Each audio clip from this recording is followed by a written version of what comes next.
Hello, everybody. So today I'm going to just record the instructions in case you come in late, so you can come back and watch this.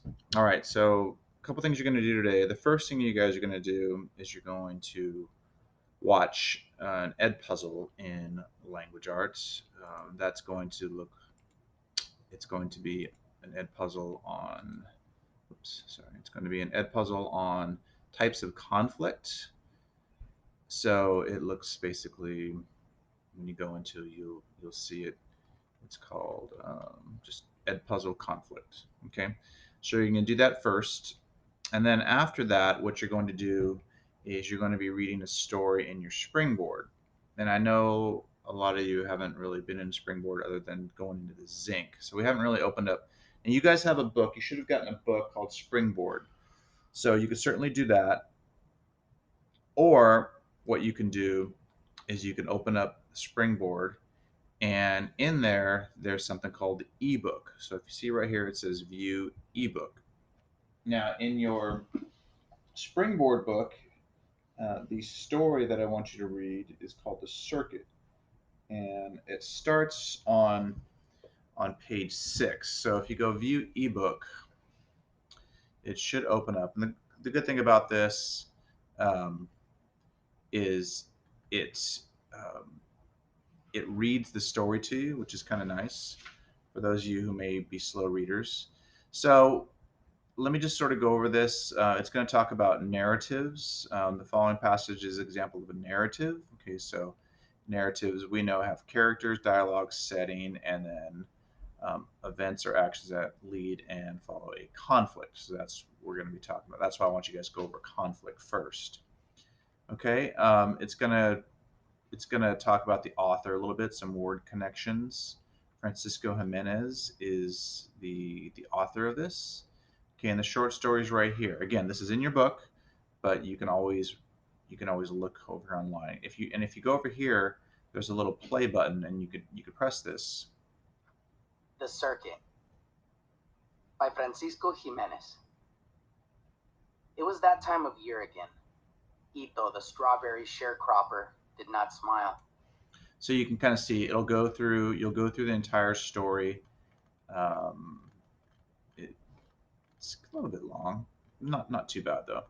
Okay, so it'll go down to here. Now, there's questions on the bottom here, but I don't always like all the questions. So what we did was instead of answering questions on here, you're just going to use this for reading purposes.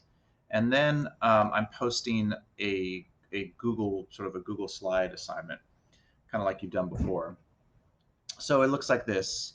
Starts with a circuit. Okay, it's got learning targets. Journal just says what pronouns do you use for first person point of view? What pronouns do you use for third person point of view? And you can write it down, or you could just sort of think about it. I think you guys probably know which ones those are. And there's a little poster here, so it kind of reviews first person. I know a lot of people always ask, "Well, what's second person?" Second person is when the writer uses the pronoun you, so they're like speaking to you. You kind of become the main character. We don't really use that one too much, but the only ones you guys really need to know are first person and third person. Okay, so it talks about point of view here.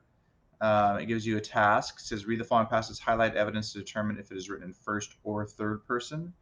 So I want you to highlight evidence here, so you can sort of use the tools here to highlight things. So you're going to interact with this. Then it says read the story of the circuit. So this is where you're going to actually read the story, and then the activity 1.2 in Springboard, uh, if you want to use the ebook. Okay, so and then here's the task. It says answer and complete sentences in the text box.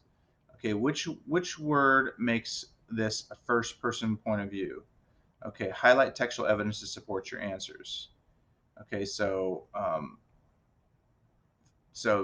it says highlight textual evidence to support your answer. So which one is it? Is this first person or third person? So you could write, either first or third, and then highlight any evidence that supports your answer.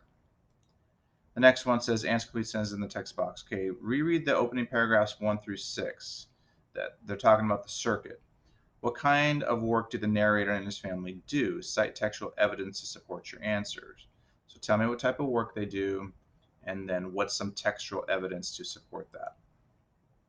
Okay, question 5. So notice I'm jumping around. It goes from question 1, question 2, then to question 5. Because remember I said I don't like all the questions.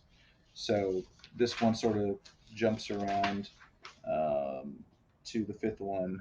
So it says, on page 7, the narrator refers to the garage as home. What action do the family take to make it a home? What does this tell you about the family, about how the family faces change? Okay, so you'll answer that one. The next one, question 6. Starting with paragraph 22, the narrator gets ready for school. What kinds of feelings does he have about leaving the family's work and going to school? Cite textual evidence. So you're going to go through these. Okay, these are pretty straightforward. Again, I'll be here to help you. And it says choose 3 examples of important dialogue from the story. Okay. And then internal and external conflict. List 1 internal conflict and 1 external conflict.